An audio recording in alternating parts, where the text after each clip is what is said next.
അല്ലെ? നമ്മുടെ മുമ്പുള്ള തലമുറയ്ക്ക് ഏറ്റവും വലിയ പ്രശ്നം എന്തായിരുന്നു? പഠിച്ചിട്ടില്ല, അവർക്ക് പട്ടിണിയായിരുന്നു. ഞങ്ങൾക്ക് എഡ്യൂക്കേഷൻ ഉണ്ടായില്ല. അപ്പോൾ എന്റെ മക്കൾ പഠിക്കട്ടെ എന്ന് ചിന്തിക്കുന്ന ആൾക്കാരാണ്, അല്ലെ? അവരുടെ പാരന്റ്സിന് എന്തായിരുന്നു?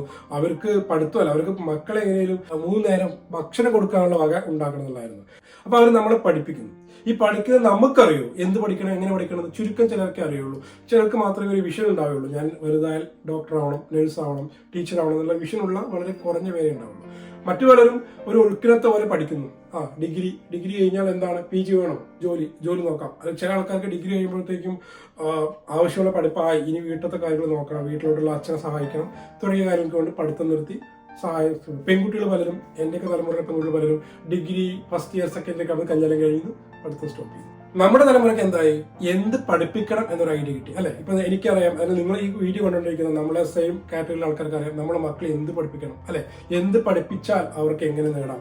എല്ലാവർക്കും ഇപ്പൊ അറിയാം, ഭാവിയിൽ ഇംഗ്ലീഷ് ലാംഗ്വേജ് വെരി ഇമ്പോർട്ടന്റ് ആയിട്ടുള്ള സംഭവമാണ്. ചെറുപ്പത്തിൽ തന്നെ അവർക്ക് ഇംഗ്ലീഷ് കാർട്ടൂൺ കാണിക്കുക, അല്ലെങ്കിൽ ഇംഗ്ലീഷിൽ സംസാരിക്കുക അവരുടെ അടുത്ത്, എന്നിട്ട് അവര് ഇംഗ്ലീഷിൽ തിരിച്ചു റിപ്ലൈ തരുന്നത് നമ്മൾ സന്തോഷിക്കുക. ഇതൊക്കെയല്ലേ നമ്മളെ നാട്ടിലുള്ള പാരന്റ്സ് ഒക്കെ ചെയ്യുന്നത്, അല്ലെ? കാരണം ഫ്യൂച്ചറിലും ഒരു ഭയം, പേടി, ലാംഗ്വേജിനുള്ള ഒരു പേടി അവർക്ക് ഉണ്ടാവാൻ പാടില്ല, അല്ലെ?